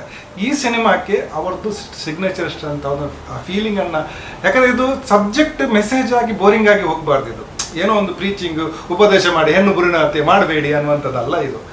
ಅದೇ ಆದರೆ ಅದು ಇದು ಡಿಸ್ಕನೆಕ್ಟ್ ಆಗಿಬಿಡುತ್ತೆ. ಬಟ್ ಯಾಕೆ ಅದರ ಹಿಂದಿನ ಇಮೋಷನ್ಸ್ಗಳು ಏನು, ಯಾಕೆ ಹೆಣ್ಣು ಮಗಳು ಇಂಪಾರ್ಟೆಂಟು, ಅದು ಯಾಕೆ ಇವತ್ತು ಹೆಣ್ಮಕ್ಳೇ ಮದುವೆ ಆಗಲಿಕ್ಕೆ ಹೆಣ್ಣೆ ಸಿಗ್ತಾ ಇಲ್ಲ ಹೆಚ್ಚಿನವರಿಗೆ, ಸರಸಾಕ ಪಡ್ತದೆ. ಅದು ಎಲೆ ಬೇರು ಏನು, ಅದನ್ನು ಕಮ್ಯುನಿಕೇಟ್ ಮಾಡಬೇಕು. ಈಗ ನೀವಿಲ್ಲ, ಈಗ ನಿಂತ್ಕೊಂಡಿದ್ದೀರಿ, ಒಂದು ಕ್ಷಣ ಯೋಚನೆ ಮಾಡಿ, ನಿಮ್ಮ ಅಪ್ಪ ಅಮ್ಮ ಅವತ್ತೇನಾದರೂ ನಮ್ಗೆ ಹೆಣ್ಮಗು ಬೇಡ ಅಂತ ಹೇಳ್ತೀವಿ, ನೀವು ಇಂಟರ್ವ್ಯೂ ಮಾಡ್ತಿದ್ರ? This is what. ಅದೇ ಆ ಥರ ಎಮೋಷ್ನಲನ್ನು ನಾವು ತುಂಬ ಹತ್ತಿರದಿಂದ ನೋಡ್ತಿದ್ವಿ ಅಂದರೆ, ಆ ಥರ ಏನಾದರೂ ನಮಗೆ ಕಣ್ಣಾರೆ ನಾವು ಇನ್ಸಿಡೆಂಟ್ಗಳು ನೋಡಿರಬೇಕು ಅಲ್ವಾ? ಆ ಥರದ್ದು ನಿಮ್ಮ ಲೈಫಲ್ಲಿ ಆಗಿರ್ಬೋದು, ಅಥವಾ ಎಲ್ಲೋ ನೀವು ನೋಡಿದ್ದಾಗಿರ್ಬೋದು, ಯಾವುದಾದ್ರೂ ಇತ್ತಾ? ಹಾಂ, ನನಗೆ ನಾನು ಫಸ್ಟ್ ಆಫ್ ಆಲ್ ನಮ್ಮ ಜೆಂಡರ್ ಇಕ್ವಿಟಿ ಲಿಂಗ ಸಮಾನತೆ ಮತ್ತು ಲಿಂಗ ಸಮತೆಯ ಬಗ್ಗೆ ಟ್ರೈನಿಂಗ್ ಮಾಡ್ತಾ ಬರ್ತೀನಿ. ನಮ್ಮ ಯೂಟ್ಯೂಬ್ ಚಾನಲ್ಗಳಲ್ಲಿ ನೋಡಿದರೆ ಇದರ ಬಗ್ಗೆನೇ, ಯಾಕಂದ್ರೆ ನಮಗೆ ನಮ್ಮದೇ ಆದ ಫ್ಯಾನ್ ಫಾಲೋ, ನಮ್ಮ ಟ್ರೈನಿಂಗ್ಗಳಿಗೆ ನಮ್ಮ ಈಗ ಇಡೀ ಕರ್ನಾಟಕದಲ್ಲಿ ಇದ್ದಾರೆ, ಈಗ ನೋಡ್ತಿರೋರು ಗೊತ್ತಿರ್ಬೋದು. ತುಂಬ ಹಾಗೆ ಇನ್ಸಿಡೆಂಟ್ಗಳು ತುಂಬ ನಾನು ಸಾಧಾರಣ ಈ ಸ್ಪೆಷಲಿ ಈ ಅಂಡರ್ ಪ್ರಿವಿಲೇಜ್ ಡಿಸ್ಟ್ರಿಕ್ಟ್ಸ್ ಅಂತ ಹೇಳ್ತೇವೆ, ಇದು most priority districts Bidar, Bijapur, Bagalkot, Belagavi ಇಲ್ಲ, ಚಾಮರಾಜನಗರ ಈ ಕಡೆಯಿಂದ ಸೌತಿಂದ, ಅಲ್ಲಿ ಕೊಪ್ಪಳ, ಅದರಲ್ಲಿ ರಾಯಚೂರು, ಯಾದಗಿರಿ, ಇಷ್ಟೊಲ್ಗೆ ನಾನು ಸ್ಪೆಷಲಿ ಅಲ್ಲಿ ಉತ್ತರ ಕರ್ನಾಟಕದಲ್ಲಿ ನನ್ನ ಲೈಫೇ ಆಗಿ ಹೋಗಿದೆ ಒಂದು ಕಾಲದಲ್ಲಿ. ಅಲ್ಲಿ ತುಂಬ ಹತ್ತಿರದಿಂದ ಅಲ್ಲಿ ಒಂದು ಗುಲ್ಬರ್ಗದ ಅನ್ನುವಂಥದ್ದು ಕೊಂಚಾವರಂ ಅನ್ನುವಂಥದ್ದು ಇದಿದೆ, ಪ್ಲೇಸ್ ಇದೆ. ಅಲ್ಲಿ ನಮಗೆ ಒಂದು ಇನ್ಸಿಡೆಂಟ್ ನೋಡಿದ್ದೆ ನಾನು. ಅದು ಈಗ ಅದು ಹೇಳಬಾರ್ದು, ಅದು ಅಷ್ಟು ನಾನು 3 ದಿನ ನಿದ್ದೆ ಮಾಡಿಲ್ಲ. ಅದು ಹೆಂಗೆ ಮಾಡ್ತಾರಂದರೆ ಈಗ ಇಲ್ಲ, ಅದು ಆ ಟೈಮಲ್ಲಿ ಒಂದು 10 ವರ್ಷದ ಹಿಂದೆ ನಾನು ನೋಡಿದ್ದು. ಅದು ಫಿಮೇಲ್ ಫಿಟಿಸೈಡ್ ಹೆಂಗೆ ಮಾಡ್ತಾರಂದರೆ ಹೆಣ್ಣು, ಆಗ ನಮಗೆ ಸ್ಕ್ಯಾನಿಂಗ್ ಸೆಂಟರ್ ಇಲ್ಲದ್ರೂ ಅವಳು ಏನು ಮಾಡಬೇಕಂದ್ರೆ ಹುಟ್ಟಿದ ನಂತರ ಆ ಮಹಿಳೆಯನ್ನು ಕಳಿಸ್ಬೇಕು ಹೊರಗಡೆ. ಎಲ್ಲರೂ ಕಳಿಸ್ತಾರೆ, ಹೊರಗಡೆ ಕಳಿಸಿ ಅವರು ವಾಪಸ್ ಬರ್ತಾರೆ. ಬರುವಾಗ ಮಗು ಇರೋದಿಲ್ಲ. ಅಂದರೆ ತಾಯಿಯೇ ತನ್ನ ಮಗುವನ್ನು ಕೊಲ್ಲಬೇಕು ಅನ್ನುವಂಥದ್ದು ಅಲ್ಲಿ ಒಂದು ಇನ್ಸಿಡೆಂಟ್ ಗೊತ್ತು ನನಗೆ. ಅದು ಮತ್ತು ನಾವಲ್ಲಿ ಇದು ಮಾಡಿದ್ದೇವೆ, ಬೀದಿ ನಾಟಕಗಳು. ನನಗೆ ಅದೆಲ್ಲ ಅಭ್ಯಾಸ ಇದೆ. ನಾನು ಬೀದಿ ನಾಟಕ ನಾನು ತುಂಬ ನಾಟಕಗಳು ಬರೀತೇನೆ, ಡೈರೆಕ್ಷನ್ ಮಾಡ್ತೇನೆ, ಮೆಸೇಜ್ ಓರಿಯೆಂಟೆಡ್. ಆಗ ಇಂಪ್ಯಾಕ್ಟ್ ಆಗ್ತದೆ ಅಂತ ಗೊತ್ತಿತ್ತು ನನಗೆ. ನಾವು ಏನೋ ಒಂದು ಕ್ರಿಯೇಟಿವ್ ಮಾಧ್ಯಮದ ಮೂಲಕ ಇಂಥ ಸೋಷಿಯಲ್ ಮೆಸೇಜ್ ಕೊಡಬೇಕು. ಅಲ್ಲಿ ಆನಂತರ ಹೆಚ್ಚು ನಡೀಲೇ ಇಲ್ಲ, ಆ ಇನ್ಸಿಡೆಂಟ್ಗಳು ನಡೆಯಲಿಲ್ಲ. ನಾವು ಅದನ್ನು ಮಾಡಿದ್ರೆ ಅದು ಪ್ರೌಡ್ ನಮಗೆ ಈಗಲೂ ನಡೀತಾ ಇಲ್ಲ ಅಲ್ಲಿ. ಅದೊಂದು ಚಿಕ್ಕ ಪ್ರಯತ್ನ, ಚಿಕ್ಕ ಒಂದು ನಾಟಕ ಒಂದು ಇಂಪ್ಯಾಕ್ಟ್ ಮಾಡಲಿಕ್ಕಾದರೆ ಇಷ್ಟು ದೊಡ್ಡ ಸಿನಿಮಾ, ಇಷ್ಟು ದೊಡ್ಡ ರೀಚ್, ಎಷ್ಟು ಜನ ಬದುಕ್ಬೋದು ಅನ್ನುವಂಥದ್ದು ಒಂದು. ಹಾಗಾಗಿ ಇನ್ಸಿಡೆಂಟ್ಗಳು ತುಂಬ ನಡೀತಾ ಇದೆ, ಹಿಂದೆನೂ ನಡೆದಿದೆ, ಈಗಲೂ ನಡೀತದೆ. ಅದರ ರೂಪಗಳು ಬೇರೆ ಬೇರೆ ಆಗ್ತದೆ, ಇಷ್ಟ ಇಲ್ಲ, ಇದು ಹಾಗೇ ಇರ್ತದೆ. ಇಷ್ಟೊಂದು ಹೆಣ್ಣು ಮಗು ಬಗ್ಗೆ ತುಂಬಾ ಕಾಳಜಿ ತಗೊಂಡಿದ್ದೀರಾ. ನಿಮ್ಗೆ ಹೆಣ್ಣು ಮಗು ಅಂದ್ರೆ ತುಂಬಾ ಇಷ್ಟ, ಮಾತಲ್ಲೇ ಗೊತ್ತಾಗ್ಬಿಡುತ್ತೆ ತುಂಬಾ ಇಷ್ಟಪಡ್ತೀರಾ ಅಂತ ಹೇಳಿ. ಈ ಕತೆನ ಇದೇ ಡೈರೆಕ್ಟ್ರು ಮಾಡಬೇಕು ಅಂತ ನಿಮ್ಗೆ ಯಾಕೆ ಅನಿಸ್ತಾ? ಯಾಕಂದ್ರೆ ತುಂಬಾ ಜನ ಡೈರೆಕ್ಟರ್ಗಳಿದ್ದಾರೆ, ನೀವು ದುಡ್ಡು ಹಾಕ್ತೀರಂದ್ರೆ ತುಂಬಾ ಜನ ಮುಂದೆ ಬಂದಿರೋರು ಕೂಡ. ನೀವು ಇವರನ್ನ ಯಾಕೆ ಆಯ್ಕೆ ಮಾಡ್ಕೊಂಡ್ರಿ? ಅದಕ್ಕೆ ನಾನು ಹೇಳ್ತೀನಿ, ಯಾಕಂದ್ರೆ ನಾನು ಮದುವೆ ಆದ್ಮೇಲೆ ಅವ್ರದ್ದು ಸಿನಿಮಾ ಬ್ರಹ್ಮಕಮಲನಲ್ಲಿ ಒಂದು ಪಾತ್ರ ಮಾಡಿದ್ದೆ. ಶೂಟಿಂಗ್ ಮಾಡುವಾಗ ಯಾಕಂದರೆ ಕೆಲವೊಂದ್ಸಲ ಶಾರ್ಟ್ಸ್ ಇಟ್ಕೊಂಡಿದ್ರೆ ಎಡಿಟಿಂಗ್ಗೆ ಯೂಸ್ ಆಗುತ್ತೆ ಅಥವಾ ಎಲ್ಲೋ ಯೂಸ್ ಮಾಡ್ಕೊಬೋದು ಅಂತ ಸ್ವಲ್ಪ ಬೇರೆ ಬೇರೆ ಶಾರ್ಟ್ಸ್ಗಳನ್ನ ಶೂಟ್ ಮಾಡಿ ಇಟ್ಕೊಂಡಿರ್ತಾರೆ ಡೈರೆಕ್ಟರ್ಸ್ಗಳು. ಆದರೆ ನನಗೆ ಸಿದ್ದು ಅವ್ರದ್ದು ಆ ಥರ ಅನ್ನಿಸ್ಲಿಲ್ಲ. It was very particular. ಇದು ಇಷ್ಟೇ ಡ್ಯೂರೇಷನ್ ಬರಬೇಕು, ಇದೇ ಸೀನು ಇಷ್ಟೇ ನನ್ನ ಸಿನಿಮಾಗೆ ಬೇಕಾಗಿದ್ದು ಅಂತ ಫಾರ್ಮಲ್ಲಿ ಅವರು ಡೈರೆಕ್ಟ್ ಮಾಡ್ತಾಯಿದ್ರು.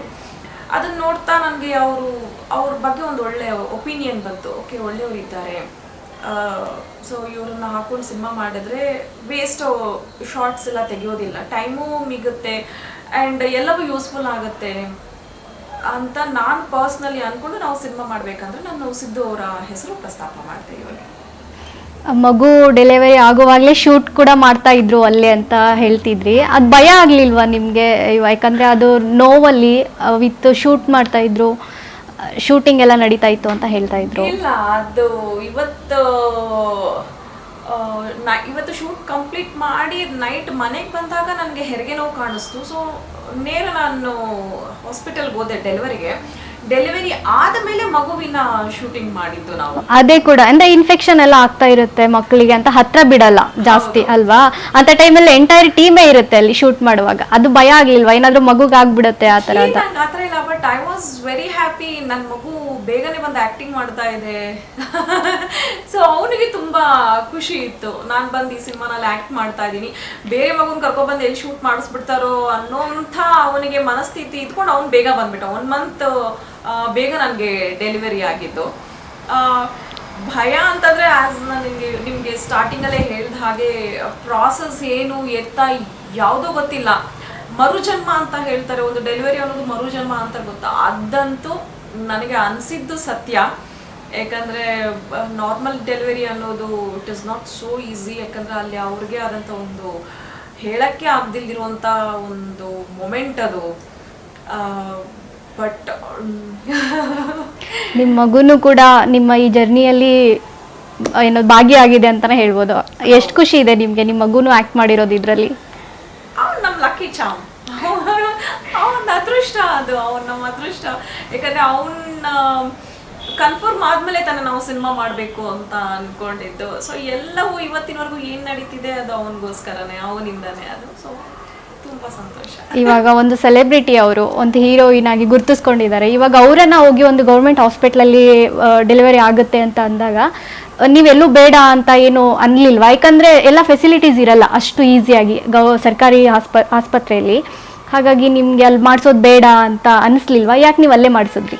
ಫಸ್ಟ್ ಆಫ್ ಆಲ್ ಅದು ಚಾಯ್ಸ್ ಬೇಡ ಅಂತ ಹೇಳಲಿಕ್ಕೆಲ್ಲ ನಾನು ಅದನ್ನು ಪ್ರಪೋಸ್ ಮಾಡಿದ್ದೆ ನಾನು. ಯಾಕಂದರೆ ನಾನು ಹೇಳಿದ್ನಲ್ಲ, WHO ಕಾರ್ಯಕ್ರಮ KMCಯನ್ನು ನಾನು ಕೊಪ್ಪಳದಲ್ಲಿರ್ಬೋದು, ಬಿಲ್ ಗೇಟ್ಸ್ ಫಂಡ್ ಸಮಸ್ತ ಪ್ರಾಜೆಕ್ಟ್ ಇರ್ಬೋದು, USAID, UNAIDS, KHPT ಮೂಲಕ ನಾವು ಸರ್ಕಾರದ ಹಾಸ್ಪಿಟಲಲ್ಲೇ ಹಾಸ್ಪಿಟಲ್ಗೋಸ್ಕರನೇ ಕೆಲಸ ಮಾಡ್ತಿರೋದು.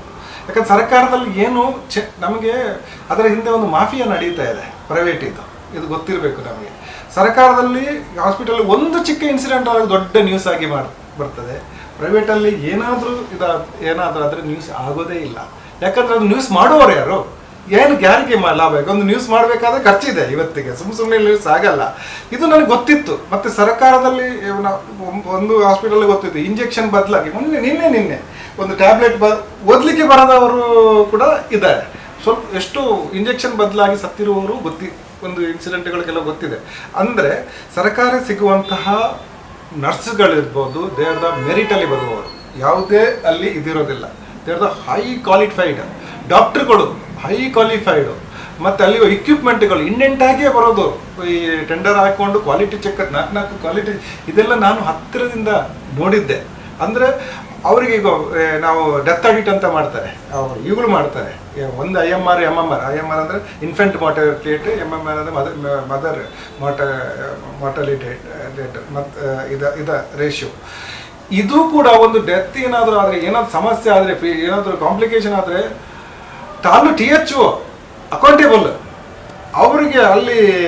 ಮತ್ತೆ even it will go to up to the DHO ವರೆಗೂ ಅವ್ರು ಅಕೌಂಟೇಬಲ್ ಆನ್ಸರ್ ಮಾಡಬೇಕು, ಯಾಕೆ ಆಯಿತು ಇದು ಅನ್ನೋಂಥದ್ದು. ಅಷ್ಟು ಅವ್ರ ತಲೆ ಮೇಲೆ ಬರುತ್ತೆ, ಅವ್ರ ಕಾಲ ಬಿಡೋಕ್ಕೆ ಬರ್ತದೆ. ಅಷ್ಟು ಪ್ರಯಾರಿಟಿ ಇದೆ ಹಾಸ್ಪಿಟಲಲ್ಲಿ. ಇದು ಗೊತ್ತಿಲ್ಲ ಹೆಚ್ಚು ಜನರಿಗೆ. ಮತ್ತು ಕ್ವಾಲಿಟಿನೂ ಕೂಡ ಅಷ್ಟೇ. ಫಸ್ಟ್ ಇವರಿಗೆ ಸ್ವಲ್ಪ ಇರಿಸು ಮಾಡಿದ್ರು, ಮತ್ತು ನಾವು ಅಂದರೆ ಇದೇ ಕಲ್ಪನೆ ಅವ್ರಿಗೇನಿತ್ತು, ಇದು ಎಲ್ಲರಿಗೂ ಇರುತ್ತೆ. ಬಟ್ ನಾವು ಹೇಳ್ತಾ ಇರೋದು, ಅಲ್ಲಿ ಕ್ವಾಲಿಟಿ ಚೆನ್ನಾಗಿದೆ, ಅಲ್ಲಿ ಒಳ್ಳೆ ಡಾಕ್ಟರ್ಸ್ ಇದ್ದಾರೆ, ಕ್ವಾಲಿಫೈಡ್ ಡಾಕ್ಟರ್ಸ್ ಇದ್ದಾರೆ, ಕ್ವಾಲಿಫೈಡ್ ನರ್ಸಸ್ ಇದ್ದಾರೆ, ಕ್ವಾಲಿಫೈಡ್ ವ್ಯವಸ್ಥೆ ಇದೆ. ಅದನ್ನು ನಾವು ಯೂಸ್ ಮಾಡೋದಿದ್ರೆ ಅದು ನಮ್ಗೆ ತಪ್ಪಾಗತ್ತೆ. ಇದು ನಮ್ಮ ಹಕ್ಕು ಪಡೆದುಕೊಳ್ಳೋದು. ಅದಕ್ಕೆ ನಾವು ಬಟ್ ಅವರಿಗೆ ನಾನು ಅಪ್ರಿಷಿಯೇಟ್ ಮಾಡಬೇಕು. ಅವ್ರು ಯಾವುದೇ ಸ್ವಲ್ಪ ಇದಾಗತ್ತೆ ಅದು, ಬಟ್ ಹೆಚ್ಚು ಇದು ತೋರೋದು ಅವರಿಗೆ ನಾನು ಅದು ಅಪ್ರಿಷಿಯೇಟ್ ಮಾಡಬೇಕು. ನಾನು ಯಾವತ್ತೂ ಬೇಡ ಅಂತ ಹೇಳಿಲ್ಲ, ಅವರು ಮಾಡೋಣ ಅಂತ ಫೈನ್. ಯಾಕಂದರೆ ಎಂಡ್ ಆಫ್ ದ ಡೇ ಅದು ಅವ್ರ ಇಷ್ಟ, ಎಲ್ಲಿ ಕರ್ಕೊಂಡು ಹೋಗ್ಬೇಕು, ಎಲ್ಲಿ ಡೆಲಿವರಿ ಮಾಡಿಸ್ಬೇಕು ಅನ್ನೋದು. ನಮ್ಮಲ್ಲಿ ಒಂದು ಅಂಡರ್ಸ್ಟ್ಯಾಂಡಿಂಗ್ ಹೇಗೆ ಅಂದರೆ, ಅವ್ರು ಒಂದ್ಸಲ ಬೇಡ ಅಂತಂದರೆ ನಾವು ಅದನ್ನು ಡಿಸ್ಕಸ್ ಮಾಡೋಕ್ಕೆ ಹೋಗೋದಿಲ್ಲ. ಇದನ್ನು ಮಾಡೋಣ ಅಂತ ಏನಾದರೂ ಮನ್ಸಿಗೆ ಬಂದರೆ ಅದು ಯಾವುದೇ ಲೆವೆಲಲ್ಲಿ ಇರಲಿ, ಏನೇ ಕಷ್ಟ ಆಗಲಿ ನಾವು ಮಾಡ್ತೀವಿ. ಸೊ ಅವ್ರು ಒಂದ್ಸಲ ನನಗೆ ಬೇಡ ಅಂತಿದ್ದು ನಾನು ಮಾಡೋಕ್ಕೋಗಲ್ಲ, ನನಗೆ ಏನಾದರೂ ಮಾಡಬೇಕು ಅಂತ ಅನಿಸಿದ್ದು ಅವ್ರು ಯಾವತ್ತೂ ಬೇಡ ಅಂತ ಹೇಳಿಲ್ಲ. ಸೊ ಹಾಗಾಗಿ ವಿ ಸಿಟ್ ಅಂಡ್ ಡಿಸ್ಕಸ್, ಎಲ್ಲವೂ ಕೂಡ ನಾವು ಡಿಸ್ಕಸ್ ಮಾಡಿನೇ ಒಂದು ಜಡ್ಜ್ಮೆಂಟಿಗೆ ಬರ್ತೀವಿ. ಅದೇ ಇವಾಗ ಸರ್ಕಾರಿ ಆಸ್ಪತ್ರೆಯಲ್ಲಿ ಚಿಕ್ಕ ತಪ್ಪಾದ್ರೂ ಕೂಡ ದೊಡ್ಡದಾಗಿ ತೋರಿಸ್ತಾರೆ ಅಂತ ಹೇಳಿದ್ರಿ. ಅದೇ ಪ್ರೈವೇಟ್ ಅಲ್ಲಿ ಆ ತರ ಮುಚ್ಚೋಗ್ಬಿಡುತ್ತೆ. ಅಂದ್ರೆ ಯಾಕೆ ಈ ತರ ಆಗ್ತಿದೆ? ನೀವು ಕಣ್ಣಾರೆ ನೋಡಿದೀನಿ ಕೂಡ ಅಂತ ಹೇಳಿದ್ರಿ, ಯಾಕೆ? ಸಿಂಪಲ್, ಅಲ್ಲಿ ಫ್ರೀ, ಇಲ್ಲಿ ದುಡ್ಡು ಇರುತ್ತೆ. ಏನು ಪ್ರೈವೇಟಲ್ಲಿ ಪ್ರೆಗ್ನೆನ್ಸಿ ಯಾಕೆ ಇವತ್ತು ಇಷ್ಟು ರಿಸ್ಕ್ ಅಂತ ನಿಮ್ಮ ಬಾಯಿಲ್ಲ ಅಂತ ಯಾಕೆ, ಎಲ್ಲಿಂದ ಬಂತು? ಮೊದಲು ಯಾಕೆ ಇರಲಿಲ್ಲ ಅದು? ಮೊದಲು ಎಲ್ಲಿ ಹಾಸ್ಪಿಟ್ಲ್ ಇತ್ತು? ಮೊದಲು ಹಳ್ಳಿಗೆ ದಾದಿಗಳು ಮಾಡ್ತಾಯಿದ್ರು ಡೆಲಿವರಿ. ಯಾವುದು ದೊಡ್ಡ MBBS ಮಾಡಿದ್ದಾರೆ ಅವರು, ಚೆನ್ನಾಗಿ ಮಾಡ್ತಾಯಿದ್ರು ಎಲ್ಲ. ಯಾಕೆ ಇದನ್ನು ಪ್ರೆಗ್ನೆನ್ಸಿಯನ್ನು ಇವತ್ತು ಇಷ್ಟು ದೊಡ್ಡ ಇದಾಗಿ ಹೈ ರಿಸ್ಕು, ಅದು ಹಂಗೆ ಆಗುತ್ತೆ ಹಿಂಗೆ ಆಗುತ್ತೆ, ಒಂದು ಭಯದ ಅರ್ಧ ಹಾಳು ಮಾಡ್ತಾ ಇರೋದು ಈ ವ್ಯವಸ್ಥೆ ನಮ್ಮನ್ನು. ಈ ಏನು ಈ ಸ್ಥಾಪಿತ ಹಿತಾಸಕ್ತಿಯನ್ನು ಏನಿದೆ ಅವರೇ ಮಾಡ್ತಿರೋದು. ಪ್ರೆಗ್ನೆನ್ಸಿ ಡಿಸೀಸೇ ಅಲ್ಲ, ಅದೊಂದು ಪ್ರೋಸೆಸ್, ಬ್ಯೂಟಿಫುಲ್ ಆದ ಒಂದು ಪ್ರೋಸೆಸ್. ಮತ್ತು ಅದರಲ್ಲಿರುವ ಸ್ಕ್ಯಾನಿಂಗ್ ಸೆಂಟರ್ದು ಈ ವಿಷಯಗಳು, ಅದರಲ್ಲಿ PNDT ಆ್ಯಕ್ಟ್ ಬಂದು PCPD PNDT 1994 ಬಂದಿದೆ. ಇವತ್ತು ಎಷ್ಟು ವರ್ಷ ಆಯಿತು, ಇವತ್ತಿಗೆ ಯಾಕೆ ನಡೀತಾ ಇದೆ ಈ ಇವತ್ತು ನಾನು ಒಂದೇ ಒಂದು ವಿಷಯ ಹೇಳ್ತೇನೆ, ಯಾರಾದರೂ ಇವತ್ತು ಸರ್ಕಾರದ ಪೊಲಿಟಿಷಿಯನ್ಸ್ ಎಲ್ಲ ಇವತ್ತು ಹೇಳ್ತಾ ಇದ್ದಾರಲ್ಲ, ಒಂದು ಯಾವುದೇ ಒಂದು ಸ್ಕೀಮ್ ಬರ್ತಾ ಇದೆ, ಒಂದು ಹೊಸ ಸ್ಕೀಮ್ ಮಾಡಲಿ. ಏನು ಸ್ಕೀಮಲ್ಲಿ ಏನು ಮಾಡಲಿ ಅಂದರೆ ನಾನು ಹೇಳ್ತಾ ಇರೋದು, ಯಾವುದಾದ್ರೂ ಡೆತ್ ಆದರೆ ಅವ್ರಿಗೆ ದುಡ್ಡು ಕೊಡಲಿಕ್ಕಿಲ್ಲ ಅಂತ ಒಂದು ಮಾಡಿಕೊಳ್ಳಿ. ಯಾವುದೇ ಗೌರ್ಮೆಂಟಲ್ಲಾದರೆ ಪ್ರೈವೇಟ್ ಆಗಲಿ, ಯಾವ ಡಾಕ್ಟ್ರು ಅವ್ರು ಸಹಾಯಕ್ಕೆ ಬಿಡಲ್ಲ, ಯಾಕಂದ್ರೆ ದುಡ್ಡು ಸಿಗಲ್ಲಲ್ವಾ. It is all about money. ಮತ್ತೆ ಒಂದು ವೇಳೆ ಸತ್ರೂ ಅದಕ್ಕೆ ಏನಾದರೂ ತೊಂದರೆ ಆದ್ರೂ ಏನಾಗುತ್ತೆ ಅದರಿಂದ ಈ ಥರ ಸ್ಕೀಮ್ಗಳು ಮಾಡಿದರೆ? ಫಸ್ಟ್ ಆಫ್ ಆಲ್ ಡಾಕ್ಟರ್ಗಳು ಬಿಡಲ್ಲ, ಯಾಕಂದರೆ ಮತ್ತೆ ಸತ್ರ ನಂತರ ಕಂಟಿನ್ಯೂ ಆಗಿ ಇದು ಬದುಕಿಸ್ತಾರೆ, ಸತ್ತ ನಂತರ ಬದುಕಿಸ್ತಾರೆ, ಅದು ವ್ಯವಸ್ಥೆ ಇದೆ. ಕೆಲವೊಂದು ಹಾಸ್ಪಿಟಲ್ ನೋಡಿದ್ದೀರಾ ನೀವು, ಸತ್ತ ವ್ಯಕ್ತಿಗೆ ಟ್ರೀಟ್ ಮಾಡ್ತಾ ಇದೀವಿ ಅಂತ ಹಾಗೆ ಇಟ್ಕೊಂಡಿರುವಂತಹ ಎಷ್ಟೋ ಉದಾಹರಣೆಗಳು ನಾವು ಕೇಳಿದೀವಿ ಕೂಡ, ನೋಡಿದೀವಿ. ಸಿಸೇರಿಯನ್ ಸೆಕ್ಷನ್ ನ್ಯಾಚುರಲ್ ಆಗಿ ಆಗ್ಬೇಕು. ಸೆಕ್ಷನ್ ಇಂಪಾರ್ಟೆಂಟ್, ಸಿಸೇರಿಯನ್ ಮಾಡೋದು ಇಂಪಾರ್ಟೆಂಟ್, ಬಟ್ ಅದೊಂದು 5% ಅಷ್ಟೇ ಜನರಿಗೆ ಸೆಕ್ಷನ್ ಆಗಬೇಕು. ಯಾಕಂದರೆ ಅಬ್ಸ್ಟ್ರಕ್ಟೆಡ್ ಲೇಬರ್ ಅಂತ ಹೇಳ್ತೇವೆ, ಮಗು ಬೇರೆ ಬೇರೆ ಕಾರಣಗಳಿಂದ ಆಗ್ತದೆ. 5% ಜನರಿಗೆ ಆಗಬೇಕು, ಅದು ಇಂಪಾರ್ಟೆಂಟ್, ಅದೊಂದು. ಬಟ್ ಇವತ್ತು ಉಲ್ಟಾ 5% ಫಸ್ಟ್ ನಾವು ಕೇಳ್ತಾ ಇರೋದು ನಾರ್ಮಲ್ ಆಯ್ತಾ ಸಿಸೇರಿಯನ್ ಆಯ್ತಾ ಗಂಡ ಆಯ್ತಾ ಫಸ್ಟ್ ಕೇಳ್ತಾ ಇಲ್ಲ ಯಾರು. ಇದು ಎಲ್ಲಿಂದ ಬರ್ತದೆ ಇದೆಲ್ಲ? ಇಲ್ಲ, ಯಾಕೆ ಅಂತಂದ್ರೆ ಪ್ರೆಗ್ನೆನ್ಸಿ ಅನ್ನೋದು ಒಂದು ನಾರ್ಮಲ್, ಇವ್ರು ಹೇಳಿದ ಹಾಗೆ ಒಂದು ನಾರ್ಮಲ್ ಆದಂತಹ ಒಂದು ಕ್ರಿಯೆ. ನೀವು ಹೇಗಿರ್ತೀರೋ, ಈಗ ನೀವು ಲೈಫ್ ಸ್ಟೈಲ್ ಹೇಗಿರುತ್ತೋ ನಮ್ದು ಹಾಗೇ ಇರುತ್ತೆ. ನಾನು ಪ್ರೆಗ್ನೆಂಟ್ ಆಗ್ಬಿಟ್ಟಿದ್ದೀನಿ ಅಂತ ನಾನೇನಾದರೂ ಕೂತು ರೆಸ್ಟ್ ಮಾಡಿಕೊಂಡೇ ಇರೋ ಥರದ್ದಾದರೆ ಅದು ಮಗುಗೆ ಇಂಪ್ಯಾಕ್ಟ್ ಆಗುತ್ತೆ, ನಮ್ಮ ಡೆಲಿವರಿಗೆ ಇಂಪ್ಯಾಕ್ಟ್ ಆಗುತ್ತೆ. ನೀವು ಹೇಗೆ ಕೆಲಸ ಮಾಡಿಕೊಂಡು ಓಡಾಡಿಕೊಂಡು ಎಲ್ಲ ಮಾಡ್ತೀರಾ, ನಾವು ಹಾಗೆ ಪ್ರೆಗ್ನೆಂಟ್ ಆಗಿದ್ದು ನಾವು ಓಡಾಡಿಕೊಂಡು ಎಲ್ಲ ಮಾಡ್ತಾ ಇದ್ರೆ ನಮ್ಮ ದೇಹಕ್ಕೆ ಮತ್ತು ಮಗುಗೆ ಕೂಡ ಅದು ಒಳ್ಳೆಯ ಪರಿಣಾಮ ಬಿದ್ದು ನಾರ್ಮಲ್ ಆಗಿ ಆಗುತ್ತೆ. ಇಲ್ಲಾಂದರೆ ಕಷ್ಟ ಅಲ್ಲಿಂದನೇ ಶುರು ಆಗುತ್ತೆ. ನಾವು ಎಷ್ಟು ರೆಸ್ಟ್ ಮಾಡಿರ್ತೀವೋ ಕಷ್ಟ ಅಲ್ಲಿಂದ ಶುರು ಆಗುತ್ತೆ ಅಂತ ಹೇಳಕ್ ಹೊರಟಿದ್ರು ಇವರು. ಅದೇ ಇವಾಗ ಎಲ್ಲರೂ ಮೈಂಡಲ್ಲಿ ಇರೋದು ಒಂದೇ, ಸರ್ಕಾರಿ ಆಸ್ಪತ್ರೆಗೆ ಹೋದ್ರೆ ಚೆನ್ನಾಗಿ ಟ್ರೀಟ್ಮೆಂಟ್ ಕೊಡಲ್ಲ ಅನ್ನೋದು. ನಾನು ಹಾಸ್ಪಿಟಲಿಂದಾನೇ ನಾನು ವಿಡಿಯೋ ಕೂಡ ಮಾಡಿದ್ದೆ, ಹಾಸ್ಪಿಟಲ್ನ ತೋರಿಸಿದ್ದೆ, ಇಷ್ಟು ಚೆನ್ನಾಗಿದೆ, ಎಕ್ವಿಪ್ಮೆಂಟ್ಸ್ ಎಲ್ಲ ಹೊಸದು, ಆ್ಯಂಡ್ ಹಾಸ್ಪಿಟಲ್ ಮಿರರ್ ಥರ ಇತ್ತು. ಗೌರ್ಮೆಂಟ್ ಹಾಸ್ಪಿಟಲ್, ನೀವು ಅದನ್ನು ನೋಡಿದ್ರೆ ನನಗೆ ಶಾಕ್ ಆಗ್ತಾ ಇತ್ತು, ಇದು ಗೌರ್ಮೆಂಟ್ ಹಾಸ್ಪಿಟಲ್ ಪ್ರೈವೇಟ್ ಹಾಸ್ಪಿಟಲ್ ಅಂತ. ಅಷ್ಟು ಒಳ್ಳೆಯ ಗೌರ್ಮೆಂಟ್ ಹಾಸ್ಪಿಟಲ್ಲು, ಸಿಸ್ಟರ್ಸ್, ಸ್ಟಾಫ್ಗಳು, ಡಾಕ್ಟರ್ಸ್ಗಳು ಎಷ್ಟು ಕೇರ್ ತಗೊಳ್ತಾರೆ. ಎಷ್ಟೇ ಟಫ್ ಆಗಿರುವಂಥ ಡೆಲಿವರಿ ಇದ್ರೂ ಕೂಡ ತುಂಬ ನ್ಯಾಚುರಲ್ ಆಗಿ, ತುಂಬ ನಾರ್ಮಲ್ ಆಗಿ, ಭಯನೇ ಪಡಿಸ್ದೆ ವೆಯ್ಟ್ ಮಾಡಿಸ್ತಾರೆ. ನಾರ್ಮಲ್ ಮಾಡಲಿಕ್ಕೇ ವೆಯ್ಟ್ ಮಾಡಿ ಮಾಡಿ ಮಾಡಿ ನಾರ್ಮಲ್ ಡೆಲಿವರಿನೇ ಮಾಡಿಸ್ತಾರೆ. ಅಲ್ಲಿ ಗೌರ್ಮೆಂಟ್ ಹಾಸ್ಪಿಟಲ್ಗಳಲ್ಲಿ ಹೆಚ್ಚಾಗಿ ಸೆಕ್ಷನ್ ಅನ್ನುವಂಥ ಒಂದು ಕ್ರಿಯೆ ಇರೋದಿಲ್ಲ, ಬಟ್ ರೇರ್ ಕೇಸಲ್ಲಿ ಸೆಕ್ಷನ್ ಮಾಡ್ತಾರೆ. ಗೌರ್ಮೆಂಟ್ ಹಾಸ್ಪಿಟಲಲ್ಲ ಅದು ನೋಡಿದಾಗ ನನಗೂ ಅನ್ನಿಸ್ತು ಎಲ್ಲ ಮೈಂಡ್ ಸೆಟ್ ಚೇಂಜ್ ಆಗಬೇಕು ಜನಗಳದ್ದು. ಯಾಕಂದರೆ ನಾನು ರೀಸೆಂಟಾಗಿ ಒಂದು 6-7 ಮಂತ್ಸ್ ಬ್ಯಾಕ್ ನನ್ನ ತಮ್ಮನಿಂದ ಒಂದು ವಿಚಾರ ಗೊತ್ತಾಯಿತು. ಬೇರೆ ಯಾವುದೊಂದು ದೊಡ್ಡ ಹಾಸ್ಪಿಟಲಲ್ಲಿ ಡೆಲಿವರಿಗೆ ತೋರಿಸ್ಲಿಕ್ಕೆ ಹೋಗ್ತಾ ಇದ್ದಾರೆ. ನಾರ್ಮಲ್ ಚೆಕಪ್ಸ್ ಎಲ್ಲ ಮಾಡ್ತಾನೆ ಇದ್ದಾರೆ. 7 ಮಂತ್ಗೆ ಮಗುಗೆ ಡೆಲಿವರಿ ಮಾಡಿ ತೆಗೆದ್ಬಿಟ್ಟಿದಾರಂತೆ. ಯಾಕೆ ಏನು ಅಂದರೆ ಮಗು ಆಲ್ರೆಡಿ ಹೊಟ್ಟೆಯಲ್ಲಿ ಏನೋ ಪ್ರಾಬ್ಲಮ್ ಆಗ್ಬಿಟ್ಟಿದಂತೆ. ನಾನಂತೆ ಯಾಕೆ ಸ್ಕ್ಯಾನಿಂಗ್ ಮಾಡಿಸ್ಲಿಲ್ವಾ ಅಂದರೆ ಪ್ರತಿ ತಿಂಗಳು ಮಾಡಿಸ್ತಾ ಇದ್ರು, ಕರೆಕ್ಟಾಗಿ ಮಾಡ್ತಾ ಇದ್ರು ಸ್ಕ್ಯಾನಿಂಗ್. ಅವಾಗ ಏನು ಹೇಳಿಲ್ವಂತೆ. ಮಗುನ ಸತ್ತೋಗಿರೋ ಮಗುನ ಹೊರಗಡೆ ತೆಗೆದಿದ್ದಾರೆ. ಅಂದರೆ 7 ತಿಂಗಳು ತನಕ ಒಂದು ಅಮ್ಮ ಮಗುನ ಹೊಟ್ಟೆಯಲ್ಲಿ ಇಟ್ಕೊಂಡು ಅವಳ ಫೀಲಿಂಗೇ ಬೇರೆ ಇರುತ್ತೆ ಅದು. ಯಾಕಂದರೆ ಅದು ಡಾಕ್ಟರ್ಸ್ ಅಥವಾ ಹಾಸ್ಪಿಟಲ್ಲು ಅದು ನೋಯಿಂಗ್ಲಿ ಮಾಡಿದ್ರ ಅನ್ನೋಯಿಂಗ್ಲಿ ಮಾಡಿದ್ರ ಅದು ಏನು ಅನ್ನೋದು ಗೊತ್ತಿಲ್ಲ. ಆದರೆ ಅದು ಆಗಿದ್ದಂತೂ ಸತ್ಯ. ಎಲ್ಲ ತೋರಿಸಿ ಮೆಡಿಸಿನ್ಸ್ ಎಲ್ಲ ತೋರಿಸಿ ನಾನು ಒಂದ್ಸಲ ಚೆಕಪ್ ಮಾಡಿಸ್ಕೊಂಡು ಬಂದಮೇಲೆ ನಾನು ಕೂಡ ಹಾಸ್ಪಿಟಲ್ಗೆ ಹೋಗಿದ್ದು. ಏಕ್ದಮ್ ನಾವೆಲ್ಲೋ ಪ್ರೈವೇಟಲ್ಲಿ ಎಲ್ಲೋ ಡಾಕ್ಟರ್ಸ್ಗೆ ತೋರಿಸ್ತಾ ಇದ್ವಿ. ನಾವು ಡೆಲಿವರಿ ಟೈಮ್ಗೆ ಹೋಗ್ಬಿಟ್ಟು ಗೌರ್ಮೆಂಟ್ ಹಾಸ್ಪಿಟಲ್ಗೆ ನಮ್ಮ ಬಾಡಿ ಸಿಚುವೇಶನ್ ಕಂಡೀಷನ್ ಏನೋ ಅವ್ರಿಗೆ ಡಾಕ್ಟರ್ಸ್ಗೆ ಕೂಡ ಗೊತ್ತಿರೋದಿಲ್ಲ. ಸೊ ಹಾಗಾಗಿ ಗೌರ್ಮೆಂಟ್ ಹಾಸ್ಪಿಟಲ್ ನನಗೆ ಅದೊಂದೇ ಅಲ್ಲ, ನಾನು 3-4 ಗೌರ್ಮೆಂಟ್ ಹಾಸ್ಪಿಟಲ್ ಕೂಡ ನೋಡಿದೆ, ತುಂಬಾ ಚೆನ್ನಾಗಿದೆ. ಯಾಕೆ ಇದನ್ನ ಯುಟಿಲೈಸ್ ಮಾಡ್ಕೋಬಾರ್ದು? ಯಾಕಂದ್ರೆ ಓಡಾಡ್ಲಿಕ್ಕೆ, ಅಪ್ಪ ಅಮ್ಮ ಬರ್ಲಿಕ್ಕೆ, ಅದು ಇದು ಎಲ್ಲ ನನಗೆ ಬೇಕಾಗುತ್ತೆ. ಹತ್ರದಲ್ಲಿರೋ ಯಾವ ಹಾಸ್ಪಿಟಲ್ ಇದ್ರು ನನಗೆ ಓಕೆ ಅಂತ ಹೇಳಿ ನಾವು ನಮ್ಮ ಡೆಲಿವರಿನ ಗೌರ್ಮೆಂಟ್ ಹಾಸ್ಪಿಟಲ್ ಅಲ್ಲಿ ಫಿಕ್ಸ್ ಮಾಡ್ಕೊಂಡಿದ್ದು. ಅಂದ್ರೆ ಕೆಲವೊಂದು ಸ್ಟೋರಿಗಳು, ನಾವು ಬಿಹೈಂಡ್ ಅಲ್ಲಿ ಕೇಳಿದಂತಹ ಸ್ಟೋರಿಗಳನ್ನೆಲ್ಲ ನೆನಪಲ್ಲಿ ಇಟ್ಕೊಂಡು ನಾವು ತಗೊಂಡಂತ ಡೆಸಿಷನ್, ಹಾಗೆ ಇವ್ರ ಪ್ರೊಫೆಷನ್, ಗೌರ್ಮೆಂಟ್ಗೆ ಇವ್ರಿಗೂ ಇರುವಂಥ ನಂಟು ಎಲ್ಲವೂ ಕೂಡ ಮಿಕ್ಸಪ್ ಆಯ್ತು. ಆರ್ಟಿಸ್ಟ್ಗಳ ಜೊತೆ ನೀವು ಆ್ಯಕ್ಟ್ ಮಾಡಿದ್ರಿ, ಸಾಧು ಕೋಕಿಲ್ ಸರ್ ಆಗಿರ್ಬೋದು, ಇವ್ರುಗಳ ಬಗ್ಗೆ ನಿಮ್ಗೆ ಯಾವ್ದು ಬೆಸ್ಟ್ ಅಂತ ಅನಿಸ್ತು? ಇವ್ರ ಜೊತೆ ನಾನು ಆ್ಯಕ್ಟ್ ಮಾಡಿದ್ದು ಖುಷಿ ಅಂತ ಅನಿಸ್ತು? ಇಲ್ಲ, ನನಗೆ ಎಲ್ಲರ ಜೊತೆ ಆ್ಯಕ್ಟ್ ಮಾಡಿದ್ದು ಒಂದು ಒಳ್ಳೆ ಅನುಭವ. ಬಟ್ ನನಗೆ ಬುಲೆಟ್ ಸರ್ ಕಾಂಬಿನೇಷನ್ ವರ್ಕೌಟ್ ಆಗಿದ್ದು ಅಲ್ಲಿ, ಅದು ಗಂಗೆ ಬಾರೆ ತುಂಗೆ ಬಾರೆ ಸಿನಿಮಾ ಕೂಡ ಇಬ್ಬರ ಸಮ್ಮಿಲನ. ಅದು ಸಾಧು sir director, bullet sir comedian ಅದರಲ್ಲಿ. ಯಾಕಂದರೆ ಸಾಧು ಸರ್ ಅವರು ಕಾಮಿಡಿ ಕಿಂಗ್, ಅವ್ರು ಹೇಳಬೇಕಾಗಿದ್ದೇ ಇಲ್ಲ. ಅವರು ನನ್ನ ಪಾತ್ರನ, ನನ್ನ ಅಭಿನಯನ ಒಪ್ಕೊಂಡ್ರು ಅವಾಗ. ಅದಾದಮೇಲೂ ಕೂಡ ಅವ್ರ ಜೊತೆ ಆ್ಯಕ್ಟ್ ಮಾಡಿ ಅವ್ರು ರೆಫರ್ ಮಾಡಿದಂಥ ಸಿನಿಮಾಗಳು ಕೂಡ ನಾನು ಮಾಡಿದ್ದೆ. ಅದು ಒಂದು ದೊಡ್ಡ ವಿಚಾರ. ಆಸ್ ಅ ಕಾಮಿಡಿಯನ್ ಆಗಿ ಅವ್ರಿಗೆ ನಮ್ಮ ಕಾಮಿಡಿ ಇಷ್ಟ ಆಗಿ ಕೂಡ ಅವ್ರು ನಮಗೆ ಅವಕಾಶ ಕೊಟ್ರಲ್ಲ, ಸೊ ಅದು ಖುಷಿ. ತಾರಿಣಿ ಸಿನಿಮಾ ಬಗ್ಗೆ ಏನು ಹೇಳ್ತೀರಾ? ತಾರಿಣಿ ಇದು ಸಿನಿಮಾ ಅಲ್ಲ, ಒಂದು ಸಂದೇಶ. ಇದು ನಾವು ಸಿನಿಮಾ ಅಂತ ಮಾಡಿದ್ದಲ್ಲ, ಸಂದೇಶ ಕೊಡಲಿಕ್ಕೆ ಮಾಡಿದ್ದೀವಿ. ಇದರಲ್ಲಿ ಪ್ರತಿಯೊಬ್ಬರಿಗೂ ಒಂದು ಮನಸ್ಸಲ್ಲಿ ಇರುತ್ತೆ, ಗಂಡೋ ಹೆಣ್ಣೋ ಒಟ್ಟಿನಲ್ಲಿ ಒಂದು ಮಗು ಬೇಕು, ಬಟ್ ಹೆಣ್ಮಗು ಯಾಕೆ ಬೇಡ? ಈಗಿನ ಇದರಲ್ಲಿ ಎಲ್ಲರೂ ಕೂಡ ಹೆಣ್ಮಕ್ಳನ್ನ ಇಷ್ಟಪಡ್ತಾ ಇದ್ದಾರೆ. ಬಟ್ ಅದನ್ನು ಹೊರತುಪಡಿಸಿದ್ರೆ ಎಲ್ಲೋ ಒಂದು ಕಡೆ ಹೆಣ್ಮಕ್ಳು ಅಂದರೆ ಹೆಣ್ಮಗು ಬೇಡ, ವಂಶ ಉದ್ಧಾರ ಮಾಡೋಕ್ಕೆ ಗಂಡು ಮಗುನೇ ಬೇಕು ಅನ್ನೋಂಥ ಇನ್ಸಿಡೆಂಟ್ಸ್ಗಳು ಕೂಡ ನಾವು ಇತ್ತೀಚೆಗೆ ನೋಡ್ತಾ ಇದ್ದೀವಿ. ಹೆಣ್ಣಿದ್ರೆ ಯಾಕಂದರೆ ಯಾವುದೋ ಒಂದು ಮಗು ಇರಲೇಬೇಕು ನಮಗೆ, ಅದು ತಾರತಮ್ಯ ಬೇಡ. ಯಾಕಂದರೆ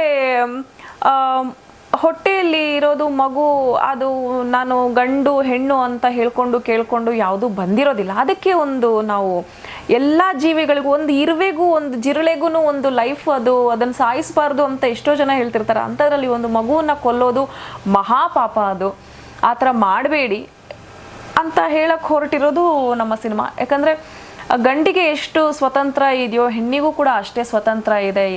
ಬೋತ್ ಆರ್ ಈಕ್ವಲ್ ಅಂತ ನಾವು ಈ ಸಿನಿಮಾನಲ್ಲಿ ತೋರಿಸಿದ್ದೀವಿ. ಅದ್ರ ಜೊತೆಗೆ ಒಂದು ಹೆಣ್ಮಗುನ ಉಳಿಸ್ಕೊಳ್ಳೋಕ್ಕೆ ಒಬ್ಬ ತಾಯಿ ಹೇಗೆಲ್ಲ ಪರದಾಡ್ತಾಳೆ, ಎಷ್ಟೆಲ್ಲ ಕಷ್ಟ ಬರುತ್ತೆ ಅನ್ನೋದು ಈ ಸಿನಿಮಾನಲ್ಲಿದೆ.